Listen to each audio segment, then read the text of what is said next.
All right, we are live, ready to roll on this Tuesday morning, 26th of April 2022, and this is the SitRep. For those who haven't joined before, this is where I pour over little news articles that I've come across in the past 24 or this time 48 hours and look at some lessons learned and some interesting things that are grabbed my attention, and then talk about that from the perspective of prepping and how we would look about this in the future. So we have this, you're either watching this on Instagram or on YouTube, both the Ragnarok Survival channels. Welcome. Hope you had a great Anzac Day yesterday for all the Aussies out there, and I am an Anzac, so I had a great old time drinking whiskey and coffee in the morning from 6 a.m., which, I can, you can probably guess how that works out. It's a shortened day for me, but it's a great day. We remember our fallen and the people who have fought in wars and helped forge our country, and pay our respects to all those that went before us off into war. Speaking of war, that might be what we're actually looking at in the future. So, welcome to the end of the world as we know it, the shit hitting the fan, which it certainly has. I was talking about not too long ago to a friend who asked the question, when do you think that shit will hit the fan? And I said, friend, I think the shit has hit the fan. Rome wasn't built in a day, and Rome did not fall in a day either. It was a process. It was a long period. And I don't know if any Romans were sitting there going, wow, we're in the collapse of our civilization at the moment, aren't we? Maybe they did, but they probably didn't think or feel on any given day like this is it, this is the end. And I think when you watch a lot of Hollywood movies, you might get that impression, like there's this one big event and that's it, it's all done. I don't think it works like that. I think it's something that happens over months, years even, and that we're in that now. I often like to think about the snapshot. If somebody took a snapshot now and sent it back 50 years or sent it into the future 150 years, would people look back and go like, wow, those people were living through the collapse of their civilization? I wonder what it was like to do that. Well, want to know more because I believe you're in it. Okay, so news stories. Let me bring up my news stories.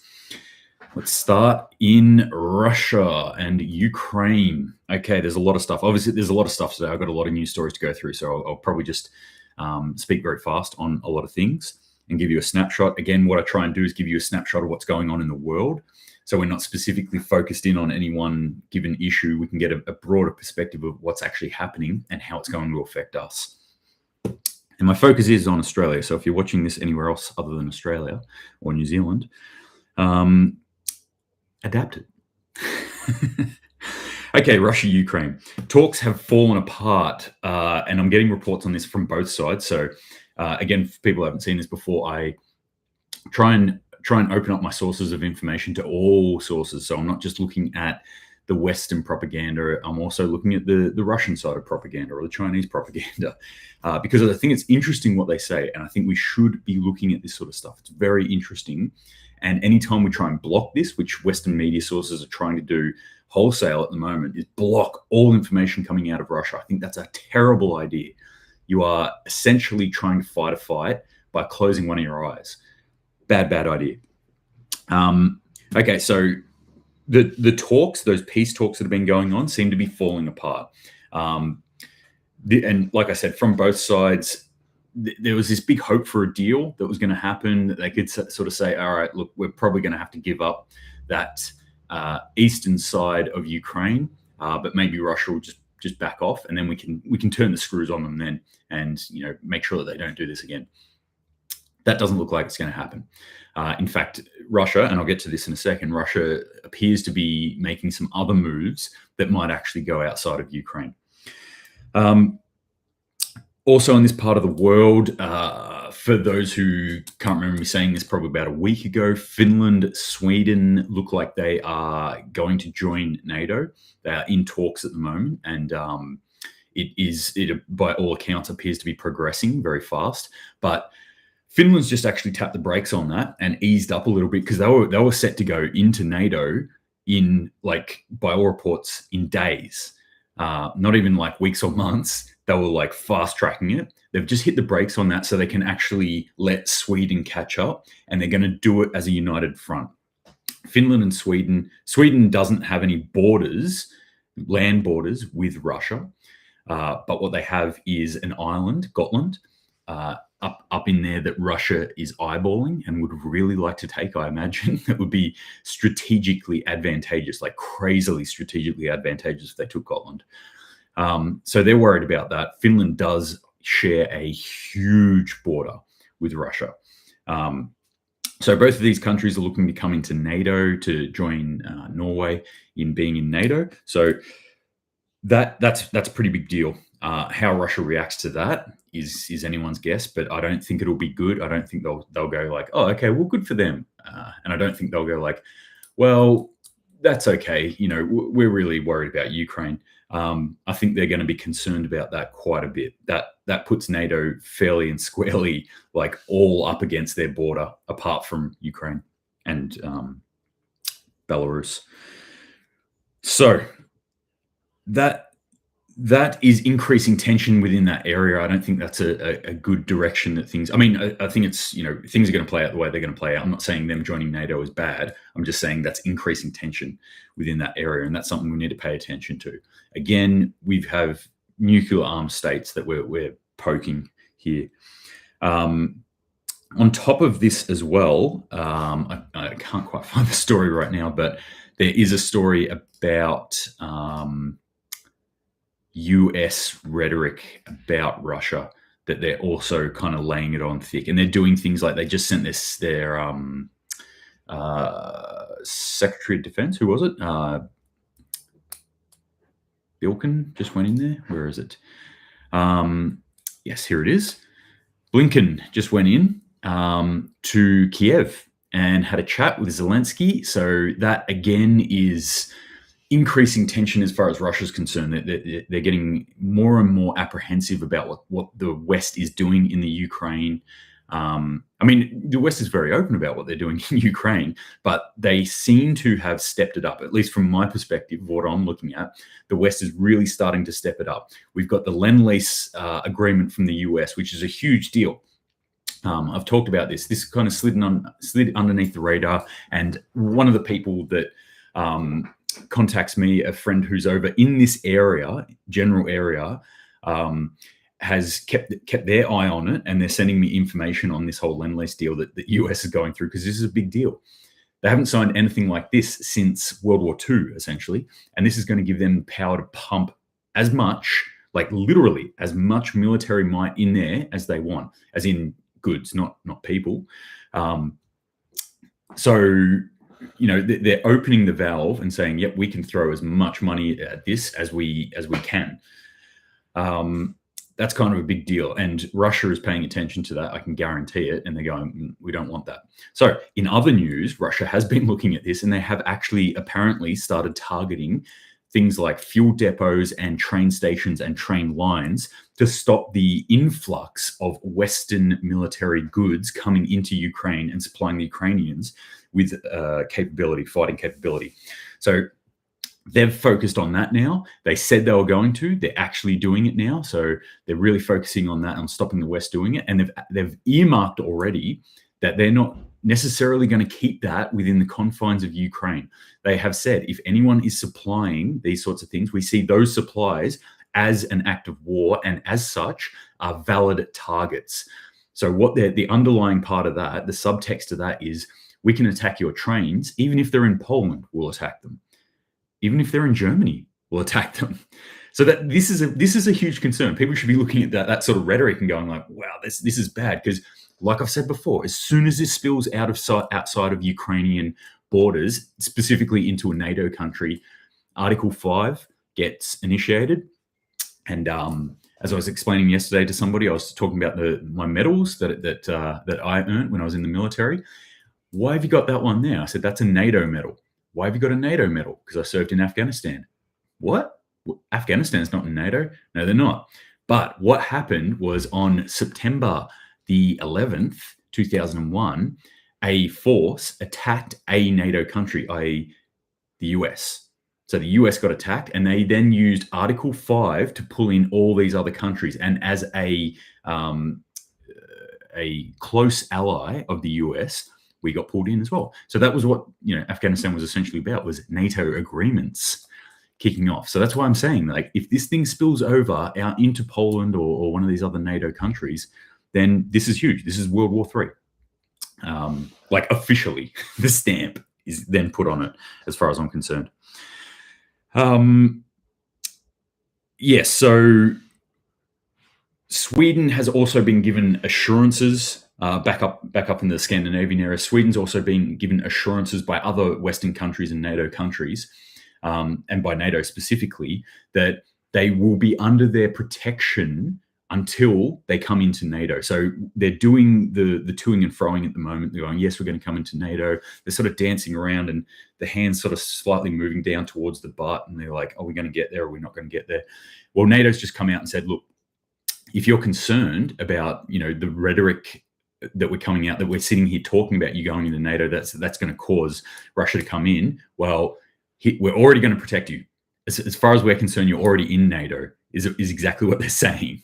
With that, they're going, you're already in NATO. We just haven't, we haven't signed the paperwork yet, but you're already under our protection. So is this a little bit of a fait accompli? Is it already done? Yes, I think so. I think Sweden and Finland going into NATO is all but done, unless something quite large happens, a big change, something like that happens. So that's some of the situation we're seeing. Okay, what else is happening in this area? Within Europe, Austria's come out and said, hey, look, we cannot stop Russian gas. All right, we're too reliant on it. And Germany hasn't said that, but they've said everything but that. It's the one thing that Germany's not saying, and it's so obvious that they want to say it, and that they are hamstrung by being, kind of peer group pressured, I guess, by everyone else in NATO. Austria, though, is 80% dependent on Russian gas. An embargo would, they just can't see any other way around it. They're like, we can't not have Russian gas right now, so we have to have it. And this is obviously throwing a spanner in everyone's works, and this is, everyone's going to have a little fit about this in NATO and in the West, but this is the truth of it. They can't get around this. And again, this goes back to the systems that we have in our world at the moment, where we're so reliant on outside forces, on extrinsic sources of our resources, of certain survival sort of things like food. When you're reliant on another country, it means that you're beholden to them, and somebody else can take that away from you. Exactly like we are to the government a lot of the time, or to whatever systems we have set up here in Australia. When you're reliant on something, you are beholden to it. So, i.e., if the government came out one day, just as a crazy hypothetical example, and said, "Hey, we want you to take this drug, and if you don't, we're not going to let you work." It sounds crazy, right? But a lot of people would then be forced to do it, would have to do it. They'd feel obliged to do it because they are beholden to those people. So the more, as individuals, again, I'm going to preach this, as I'm getting very preachy about this, the more as individuals we can move towards self-reliance, the better off we're all going to be. Because an individual is self-reliant then can allow other people around them, their family, to be self-reliant, the community to be self-reliant, and then we don't have to actually rely on any outside forces telling us what to do. And we can all live in my libertarian utopia in my head. No such thing exists, really. But all right, back over into Russia now, actually into Russia, into the city of Bryansk. And Bryansk is one of the western cities in Russia. There have been reports of multiple explosions. So this is not the first time that this has happened, but this does seem like a larger attack, and it seems more targeted as well, that it was against an oil refinery. So what's happening there? They're saying Ukraine is firing missiles into Russia now. They're fighting back. They're going across the border and pushing back, and they're attacking certain things like oil refinery plants, or oil depots, sorry. and I look at this and go, that's interesting. Yep, Ukraine's fighting back. Everyone knows that. And then I go, well, hang on. There's a lot of people who don't want Russian oil happening. Is there some other effect that Ukraine could be targeting or doing? Is there some other thing that could be more strategically advantageous for them to actually target?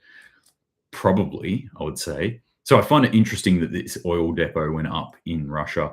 This, who knows what this is? This could be a false flag attack. It could be them attacking something on their own side to justify the next phase that they're moving into in the war.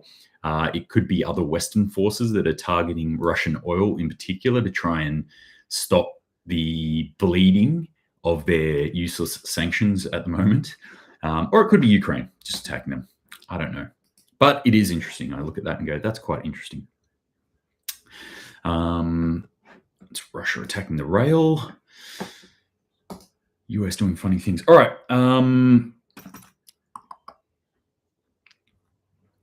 Also, okay, so this is sort of like a subsection of what's going on now. What we're seeing is increased attacks against Odessa, which is a port city in Ukraine down on the western sort of side.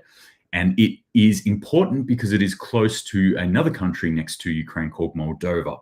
So Moldova has a breakaway area, and that breakaway area is kind of like a little sliver in between Moldova and Ukraine. And they're saying that this is sort of it's been a Russian hotspot. It's been reported on that there was fighting right from the start in there, but very little reporting on it was actually coming out. Very, very little solid reporting was coming out on it. Everyone was focused on what was happening in Donbass. Everyone was focused on Kiev mainly. And then we sort of went and focused on what's happening down south in Mariupol. Now what we're seeing is people going, oh, Odessa, oh, hang on, wait, they're trying to link up with this area up in Moldova. They're moving into Moldova. They want to take Moldova, which from a larger strategic standpoint kind of does make sense. Moldova's a bit in the middle. Moldova doesn't have much of a military force that can put up a fight against the Russians. And if they did that, then they would be closing that gap on Ukraine and starting to envelop them. Obviously, this is also going to cause a lot of concerns for the neighboring countries to Moldova. So you've got Poland, you've got Romania, probably primarily Romania in there, who's going to be pretty worried about that. And then following on, you've got all your other countries in there. You've got Hungary and a bunch of other countries that are going to start sweating when this looks like it is going on. And that's what it looks like at this stage. Again, I don't have any solid reporting. There's just an increase in attacks on Odessa and increase in fighting in this area, and at least one explosion in one of the cities in that area of Moldova. But that's something we need to watch that space. So all this is showing this bigger picture of what's actually happening in Europe. And like I said, the reason I'm putting this out so we can take a bit of a step back and go, whoa, what's actually happening here? And we can see it's actually starting to pull in the other European countries now. And we could see something quite large come out of this. All right, that's enough for that part of Europe. Let's go to the other side of Europe. Let's talk about France for a second. You may have found out that their president got back in. The Paris elections are over. Macron has won again, and he's back in power. And if you watched a lot of the news sources, the Western news sources, you would have seen flag-waving French people. I don't know what plural that is. Being all happy and him waving and doing press conferences is great. What you may not have seen is the rioting that is going on. And I've said this before, Parisians rioting is like their national pastime. They love doing it. They do it at the drop of a hat, and they're rather good at doing it, at causing a lot of destruction within their own city. But that's going on right now. A lot of rioting, a lot of crazy sort of stuff going on in Paris. Basically, this started when the French system is a little bit different to a lot of other places. They actually have a look at their candidates and then go, okay, we're going to go through the first round, and then we'll only have two candidates. So the top two came out, and we had Macron, who's seen as centrist, kind of, I guess. make your own mind up on that. I don't think he is, but that's what he's seen as. And then you've got a far right wing person, and like I don't really know that much about Le Pen, but whenever I see far right in any mainstream media right now, I'm always dubious about that tag. I've just seen far too many people tagged with far right extremist that I'm like, this means nothing to me now. You've ruined that actual term. You should have held that for actual far right people, so that people like me could look at the news and go like, oh yeah, that person's far right. If you're saying they're far right, they're far right. Now I don't know. I'm like, well, is Le Pen far right? Is she even medium right? Is she even right? I don't even know. But anyway, they're riding in the streets. What I have said in the past is this kind of civil unrest is going to increase. Okay, so we're going to see this. This is from a political standpoint. People upset about what's going on in politics. We're coming into our elections here in Australia. I don't think we'll see rioting like this because, like, the French are well seasoned in it. Australians are pretty crap at rioting, to be honest. Most of our protests and riots are like pretty mediocre to poor. But this is something that we can start to think about in the future, that we will start to see more civil unrest happening. We may see it in Australia.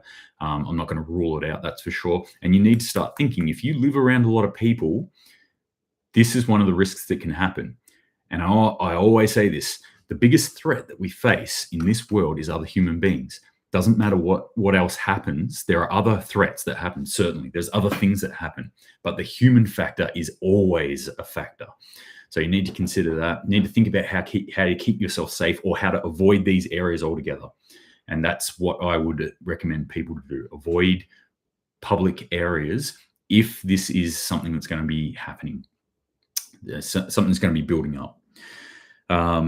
So riots, and we're also seeing riots, throughout China, throughout Sri Lanka, throughout Peru. Like I should have written it down. There was like at least 6 or 7 places that were in a state of civil unrest this morning, and probably a whole lot more that aren't getting reported on. All right, let's talk about, just briefly, Peter Dutton, our defence minister, Australian defence minister, has come out and said, warns Australians are to prepare for war.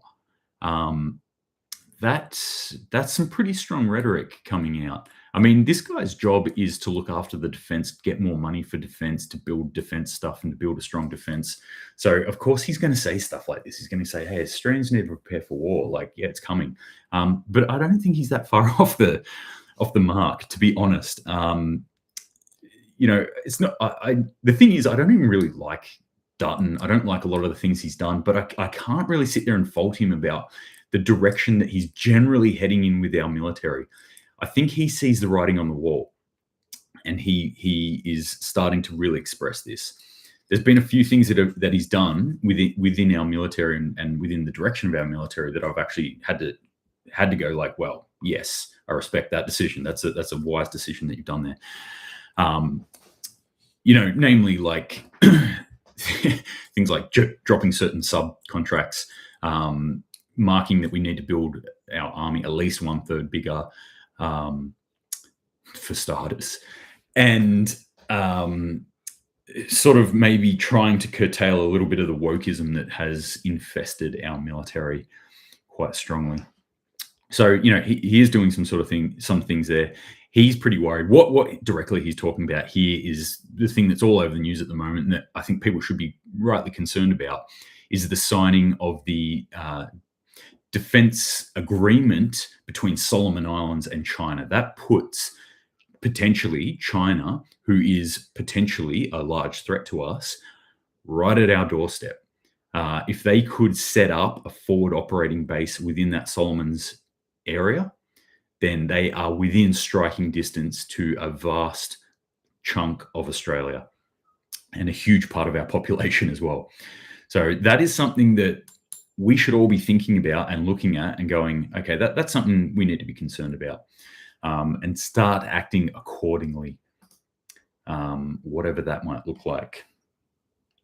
All right, speaking of China,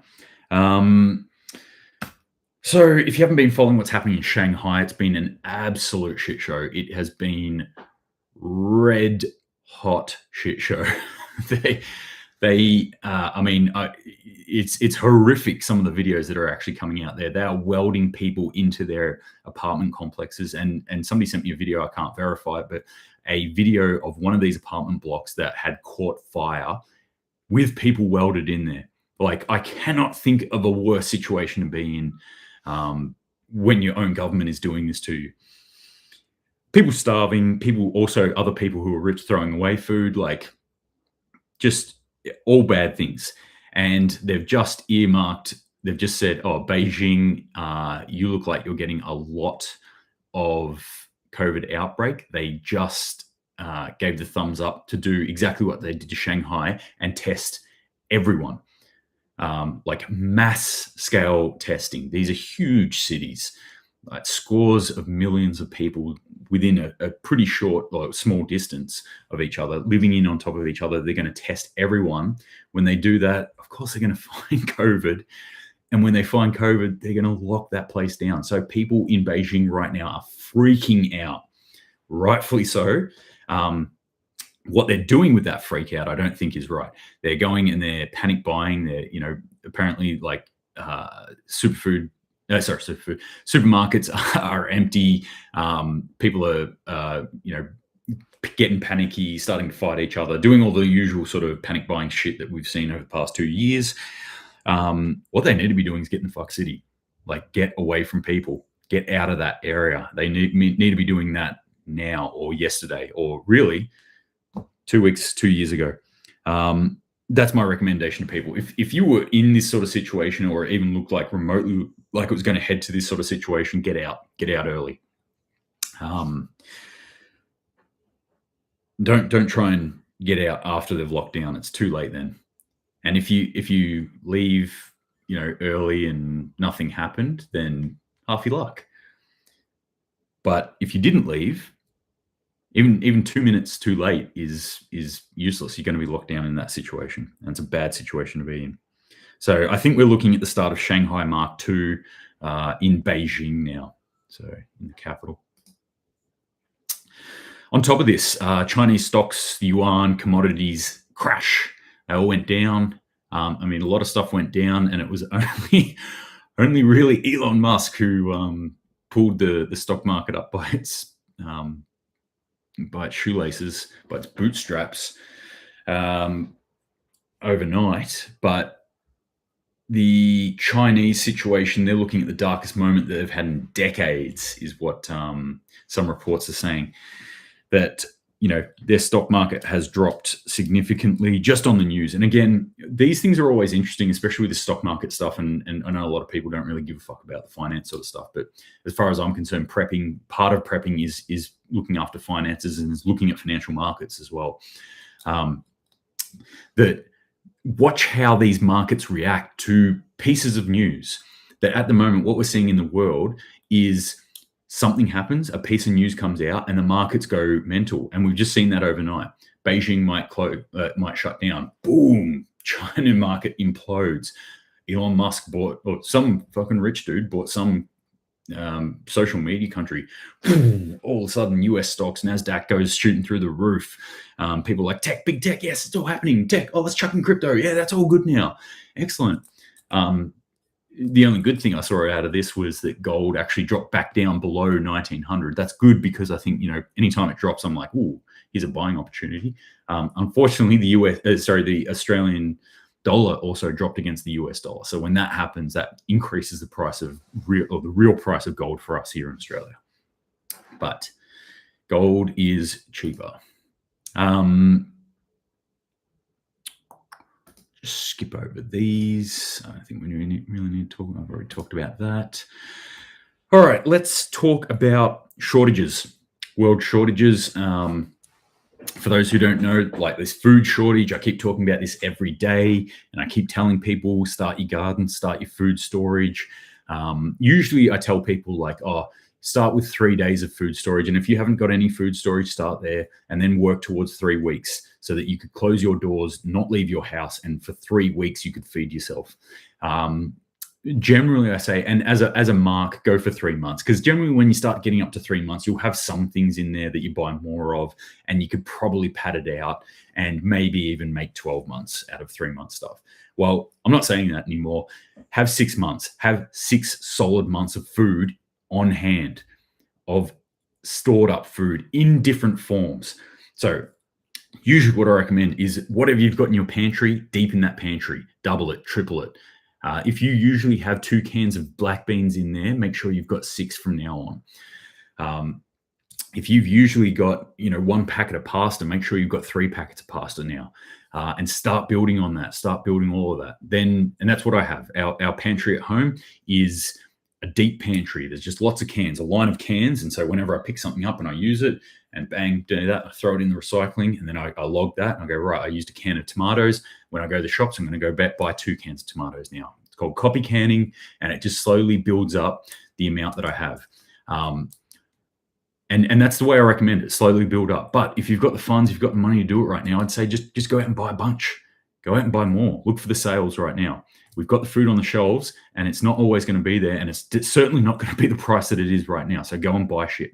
Like, don't freak out and panic buy. Just go on Target and buy some more stuff of what you need. Then I've got a deeper pantry. So it's almost like pantry Mark II in a cold, dark space, shelving that's just got bulk stuff. So whenever I go to Costco, or I see sales or something at the local supermarket, or I do some online shopping, and I figure like, I'll just get a whole bunch sent to me. Then I'll get more, and that's where I'll store them. Then I've got like long-term emergency food. So I've got like plastic, non-clear plastic, sealable 44-gallon drums that I then put food in, like rice, like bulk rice, that I have sealed in a Mylar bag with oxygen absorbers, and that gets locked away. And that's and I write on it when I did that, and that gets locked away somewhere, and that's my emergency food. So if things went real bad, that's what I'd be starting to crack at, probably that 3, 4, 5, 6 month mark, depending on how long this stuff took me to eat through. Maybe a bit earlier, just to start padding things out. And then I've also got things like freeze-dried food, dehydrated meals, like camping sort of stuff, because I like them because they're handy when I go camping or hiking. But it's good to have some bulk ones of them as well. So that's the sort of thing you want to be thinking about. And then on top of that, produce your own food, start your garden, get food in the ground now, start growing it. I know it's winter here in Australia. I just spent the afternoon after I'd sobered up, had a nap, sobered up. I spent the afternoon in the garden, pulling out weeds, building frost netting, setting up the little greenhouse so I can get seedlings going, can extend my growing season out, and start thinking about all those winter crops to put in the ground. So do that. Think about your food. Shortages are coming. Food crisis is coming. All right, some more stories around this. Diesel shortage in the Punjab. Impact wheat harvesting sowing. So diesel shortage, Punjab, we're talking about India at the moment. They can't get diesel. They're going there. They're rocking up. No diesel at all. It's starting to freak the farmers out. They can't do this without diesel. Bondova, what winter crop ideas? I mean, you need to look at whatever your local area is. There's a lot of brassicas that are quite hardy that love cold. There's a lot of lettuce variants that actually don't mind cold. So just have a look at whatever area you're in. Maybe you don't get frost. If you're up in Sydney, it's a lot more forgiving up there. You can get away with a lot more crops in the ground pretty much all year round once you go from Sydney north. But down where I am, it's a bit less forgiving. Melbourne. Well, invest in a greenhouse. Maybe frost netting. I mean, I grew up in Melbourne. I don't remember that many frosts per se, but it was just sort of cold, windy, drizzly over winter, which some plants don't do well with. But things like, you just think about your more hardy plants as well. Stuff like rocket. Rocket just goes for it. Also think about cultivating things that are more weed-like, and you can still eat things like dandelions, stuff like that. I always try and get them growing. Plantain is good for good medicine. Not that you can eat it, well, not that you should eat it, but just start to think about things like that. look at your hardier crops. And there's certainly crops that do grow over winter still. It's not like everywhere it's cold just starved over winter. There is stuff. And apples. Might be a bit late to plant an apple though. All right, so yet another thing where we're looking at a breadbasket of the world, Punjab region, diesel, not there, no diesel, no growing large amounts of their crops, wheat, there, which means a lot of people starve. What else we got? What else? That's all. No,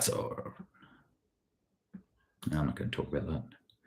Oh, this is another interesting thing. Greenpeace blocks Russian oil exports. So again, as we see the oil industry start to go into upheaval and, it being blocked here and people not wanting to do this, countries like Norway are still importing oil from Russia. Just as a little reminder, if you just watch the Western media, you'd be like, oh no, we're crushing Russia. They're about to die. Like they're done.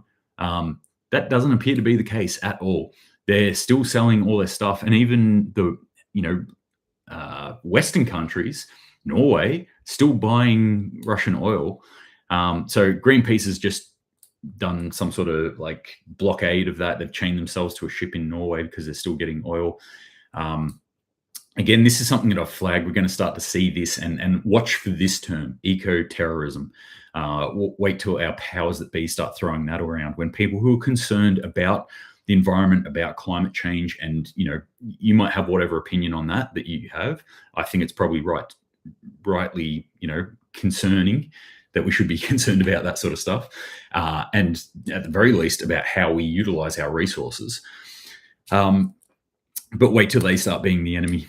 Wait till Greenpeace gets designated as a terrorist organization and these things are acts of terror. That'll make for an interesting world. Okay, so I'm just going to, we've got the Greenpeace stuff. Again, this oil that's getting blocked to go to Norway, this is going to have rippling effects on our food supply as well. Just watch that space. Sri Lanka just ceased their stock trading after it dropped 13%. Sri Lanka is in a bad way. Massive blackouts now, food shortages, medicine shortages within that country. They've run out of money. They're dead in the water. And they're taking on water. They are tanking hardcore. And they're one of a handful of countries that are doing it right now. And if things keep going the way they're going, it's going to be a lot more countries. Again, I always say this, as Australians, we are well insulated from these effects, but it doesn't mean that they cannot happen to us. We need to start preparing for this sort of stuff. The average Sri Lankan, like the average Australian, totally reliant on the power grid, totally reliant on food from supermarkets, totally reliant on powers that be to look after their financial systems and mechanisms. If we don't start to take these powers back as individuals, we are going to hurt in the future. We are coming into a time, as I said at the start of this, we are in shit hits the fan. It's happening right now around us. We don't need to freak out. We just need to start planning for the future that is more uncertain and that is harder than what we have now and is harder than what we've known. So keep taking those steps, mainly gardening. Oh yeah, it's Stuart, that gardening guy. Yeah, he just gets on here and talks about gardening every day. Just to wrap up in the cyber land, this one was an interesting one. I've been talking about this cyber attacks. Interestingly, about the cyber attacks, okay, here's what's been happening in the cyber world with these cyber attacks. What we've been hearing a lot about is potential and foiled cyber attacks. What we haven't been hearing about is actual cyber attacks. So I noticed this interesting trend. Like when I was growing up, I remember like every American movie was about Russians and Russians under the bed. And, it's all about the Russians. They're all bad. Communism. And then we had to find a new enemy after the wall came down. And so like we started like building neo-Nazis into movies and popular belief and stuff like that. And then it became terrorists. Right, bang, terrorists, perfect. We've got terrorists now. And it's all these Middle Eastern terrorists. So we've always got this bad guy. There's always the big bad wolf. There's always this amorphous sort of darkness out in the world that's chasing us, and that our government is very, very nicely looking after us from these evils of the world. Oh, it's so great. Let me just take a little bit more of your freedom because I have to look after you and stop you from this. I think like this sort of like hacker thing in the background, these cyber attacks, they're certainly there. It's certainly a threat. I'm not going to dismiss that. They're a big, big threat, and a lot of people are really, really overly exposed to cyber threats. But I just find it interesting that that's what we're hearing about, is the threat of cyber attacks, and we're not actually seeing these attacks yet. I mean, they are coming out here and there, but yeah. So Iran came out and they said, "Hey, we foiled a whole heap of cyber attacks. Over 100 public sector bodies in recent days. We stopped them all." Hello, dog. Hello. Come to join me. You want to jump up? Come up here. Say hi to everyone. Yes. Hello. Oh, hello. Yes. All right. So these cyber attacks that Iran foiled were mainly coming out of the US, Netherlands, and Britain. So here's Iran building the bad guys, building these horrible, bad people, the West. Okay, that's what they're doing. And what is the West saying? Where are cyber attacks coming from us? China, Russia, Iran, North Korea. Okay, so everyone's using the big bad wolf, the evil darkness under your bed, the thing in the closet is this cyber attack thing. It's just another little weapon that they can wield around to get everyone to look at and go, oh, okay, what's happening? Certainly, as I said, you need to protect yourself from cyber attacks. They're a big deal. And most of us are way, way, way overexposed on the internet. So think about that. Think about how exposed you are. Think about ways that you can actually protect yourself from these sorts of attacks, or at least mitigate the consequences of these attacks if they were to happen against you or to systems around you, i.e. the electrical grid, i.e. Fuel.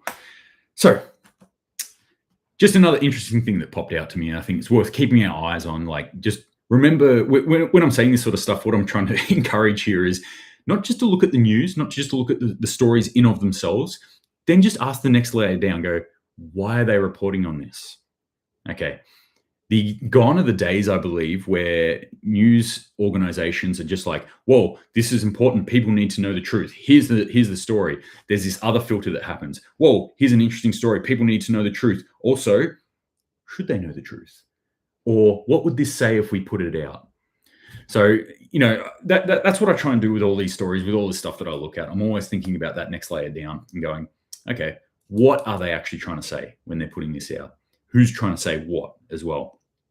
This story, I will say, it came from the other side. This was from Russian propaganda.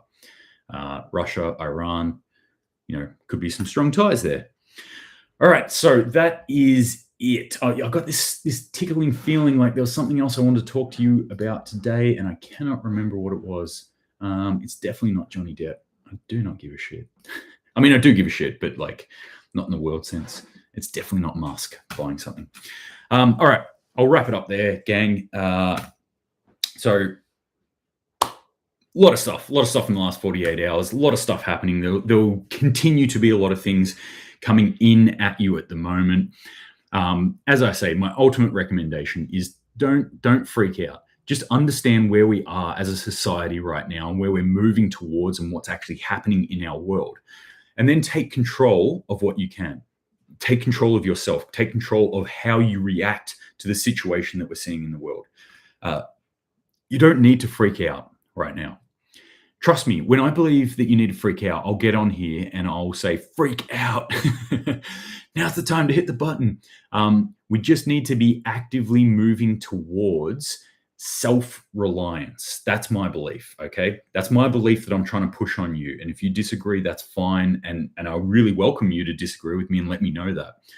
But that is my belief, and that's what I want to see. I want to see people who are more prepared in the world, who are more self-reliant, who don't necessarily need the outside forces or other things coming into them in order to survive. Just taking care of those basic things. What do we need to survive? Because if we can control those things, if we can look after what we need to actually function as a human animal, then the rest actually starts to build off that. And we can become more confident in the way that we move around the world and less fearful. Fearful people are dangerous. Confident people are potentially dangerous, but in a totally different way, in a very good way, I believe. So that's what I want to see. If you have the chance, I really highly recommend getting your fingers in the dirt today. Get some gardening. I don't care what it is. Just turn over some earth. It'll make you feel better. Trust me.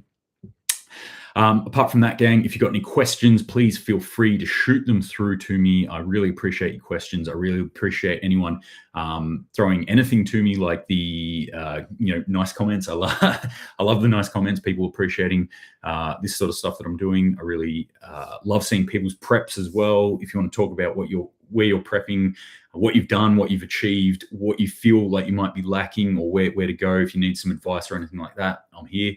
Let me know. And apart from that, I will probably jump on tomorrow. I'm going to try and cycle up another nighttime one, an 8 p.m. one, with some guest in the next not too distant future, next few days. But yeah, keep prepping, guys. And as always, Semper Paratus.